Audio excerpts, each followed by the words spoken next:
Hello there, welcome to this. My name is Layla, and today I will be reviewing the book Purple Hibiscus by Chimamanda Ngozi Adichi. This book is amazing. I don't think anyone would have been able to write this book the way she did. It took so much of skill, so much of symbolism, imagery, texture into it, of contrasting of perspective, of like everything. It's just such a good book. It has so much of texture. Oh my god. Actually, I died reading it. I died. It was my English set work book. I think everyone died reading it. But it was a beautiful journey reading it. So yeah, this book speaks about things people don't really talk about in society. It takes you to experience how cultural ideologies are embedded in society and how people are the way that they are. There's a lot of perspective on it. There's a lot of cultural ideologies embedded in it, and this book is a first-person narration. It's told through the eyes of Adichi's protagonist. Her name is Kambili. She's a child. She's growing up. She's going to be a teenager. She is. The only time she actually becomes or experiences being a teenager is when she's at her aunt's house, her auntie Fioma, because this book takes place in Nigeria, and there's a lot of political unrest. So the children, Kambili and her brother, go to their aunt's house. And at her aunt's house, they begin noticing how things are so different from their home where they live with their father and mother. Their father is the initial cause of so much. His name is Eugene, and he's a preacher, pastor, Christian priest, and he is such a two-faced. He abuses his family. He abuses their mother. He abuses them. Which leads to Jaja, the son, being the first one to rebel towards him. When you open this book, like, there's a lot of foreshadowing. Like, if you just open, okay, oh wait, even the first page, it says, "Things started to fall apart at home when my brother Jaja did not go to communion and Papa flung his heavy missile across the room and broke the figurines." Wow. So this like foreshadows like the chaos that's gonna happen. It's gonna follow like what's falling apart is the family, like because when they living there, like in their house with their father, things have to be a certain way. It's as if they have to follow a script. If things are not the way he wants them to be, then he beats them up or he punishes them. He poses this oppression on them. It's an extreme form of patriarchal dominance and a toxic masculinity that you see with him, and the way he treats his family. Him being the cause of beating their mother. I'm actually going to read something I wrote when I was studying. And it says, okay, so we see everything through Kambili's perspective. It's told through the way she sees things, right? And she uses this narration technique in making Kambili observe her surroundings and other characters. We see Kambili listening in a conversation between her mother Beatrice and her auntie Fioma, um, portraying the two polar opposites. So there's a lot of contrast, and the contrast with the female characters is that her mother and her aunt are completely opposite. Although her mother is such a badass at the end, we won't really say what she did, but you need to see that. When Auntie Fioma comes to visit 3 days before Christmas, which is important for family ties, she asks Beatrice how she has been, and Kambili portrays what she sees. I watched their lips move as they spoke. Mama's bare lips were pale compared to Auntie Fioma's, covered in a shiny bronze lipstick. And what I said was that, indicating the two women's appearance, that even though Beatrice lived a more financially wealthier lifestyle than Auntie Fioma, it is not to say that she did not want to wear lipstick, but one could argue that if she did, it would be more likely that she would get beaten up for it, because her husband, Eugene, did not really he wouldn't have let her do that. He wouldn't let her wear lipstick. He always wanted things his way. He was an idiot. Ifeoma's lipstick, on the other hand, being shiny, is a metaphor for her identity being larger than life and shining by herself in not needing a man. So Auntie Fioma doesn't have a husband. She's a university lecturer. The way her parenting style is so different from Eugene is that she lets the children explore. She lets the children ask questions, debate, and see things and decide for themselves. Whereas Eugene is this religious extremist, where he doesn't let his children do that. He thinks, oh no, things need to go his way, and that's the way it must be. And it's frustrating, actually.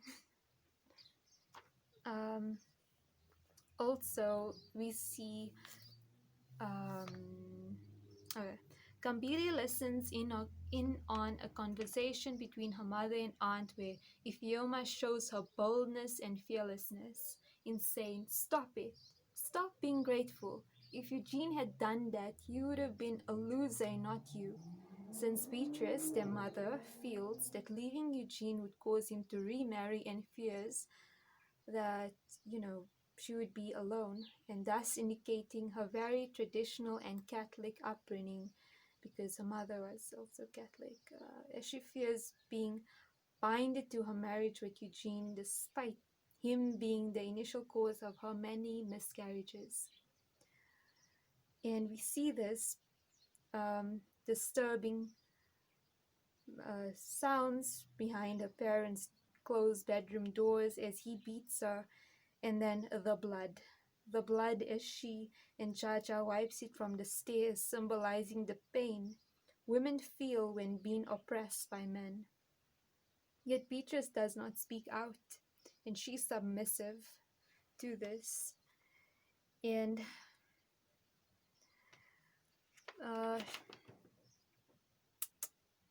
she's submissive to the way that she treats him, that she just accepts it. She accepts it, and that's what really just annoys me. Because, wow, some people are so tied. She's culturally imposed. She exposes the culturally imposed ideologies that women feel the need that they have to be with these toxic men who can't, who abuse them just because for the sake of it. But then again, I think it was also for her children.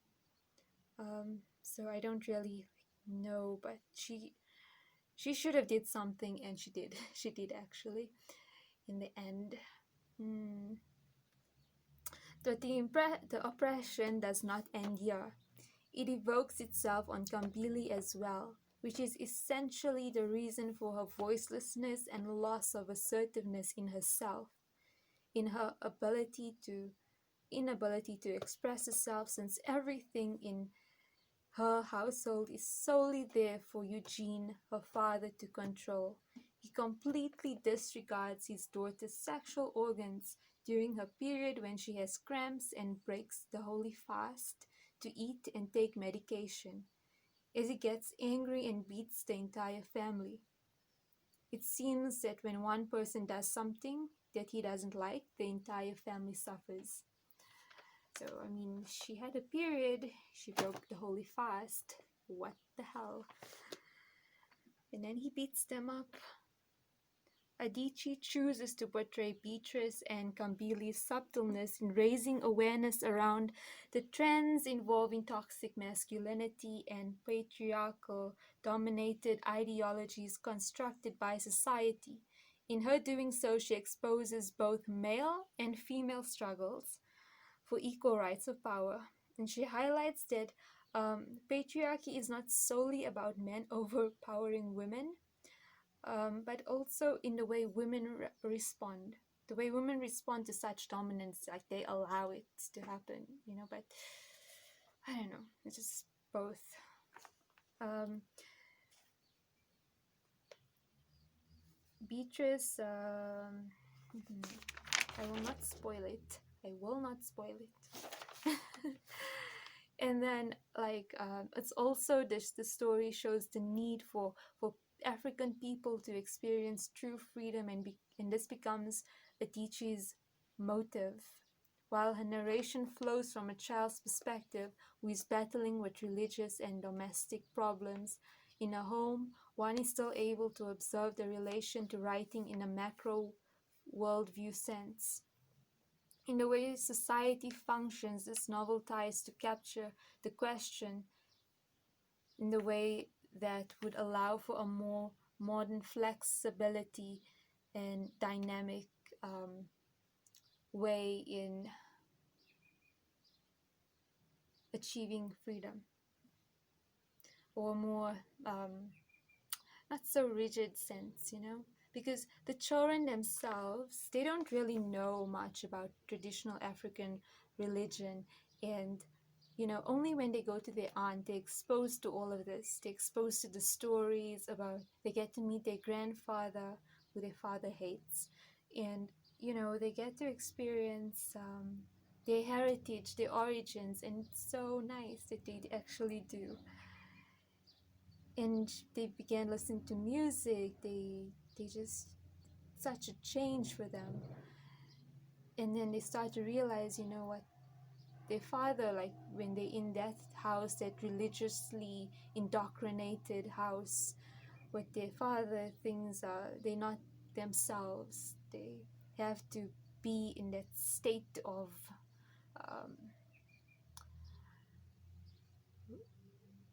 following his ideals, his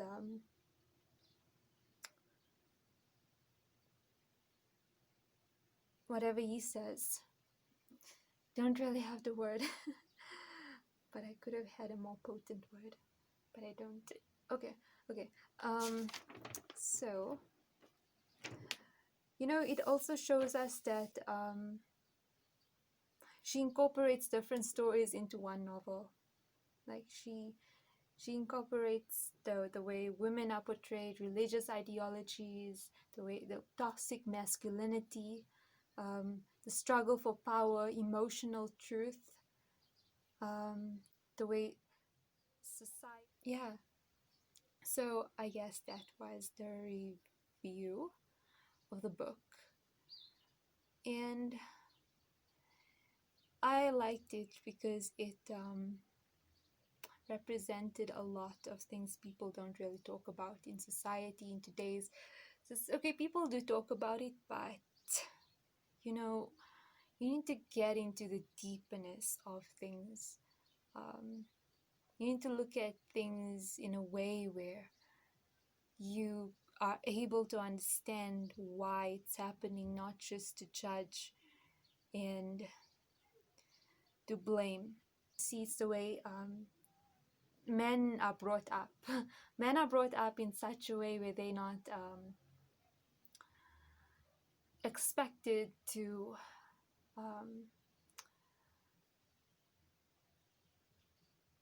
expected to show emotion. They always being told that, no, a boy has to be like this and like that, and then a girl's like, oh, a girl needs to be like this and like that, and it's the way that they are brought up. They not brought up in a way where, they seek to be who they really are.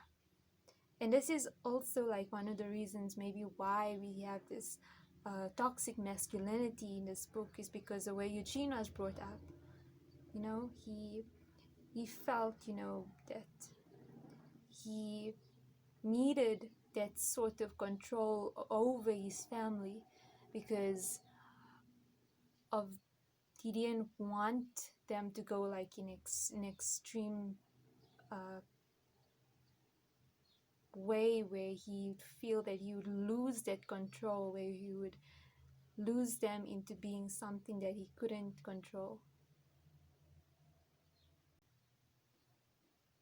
And yeah, it's a bit sad the way boys are raised in such a way, and they're not really true to being who they are, and then it develops into this kind of unhealthy emotions that comes out. And the way women are also raised to be in a certain way, where they think that having a man is all that there is in life, and they can't do things for themselves, and they just put themselves down, and then that brings that effect, that negative effect, into play. But yeah, I hope I made sense with it. And this book is very, very complex. The Purple Hibiscus, the title itself poses such a deep significance. The purple flowers, it was first red, but then you see it changing until it becomes purple. The color of freedom, of a release, of a new beginning, of a new dawn that creeps up. And yeah, hope I made sense, and I hope you enjoyed it. And thank you for watching. Remember, this is just all my perspective on it. There's a lot of readings on this book. There's way too much readings on this book, and it's beautiful that it's being studied. And like Chimamanda Ngozi Adichi says, like there's the danger of a single story.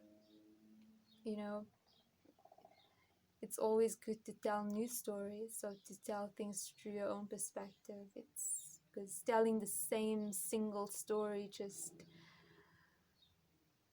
embeds this ideologies into people. So danger of a single story. The story has a lot of stories, and it says things that people don't really say every day, and that's what makes it so powerful. And one of the best books that has a lot of texture in. Beautiful. Yeah, I hope you enjoyed it, and I will see you soon. Don't know when, but yeah. Thank you for watching this. Goodbye.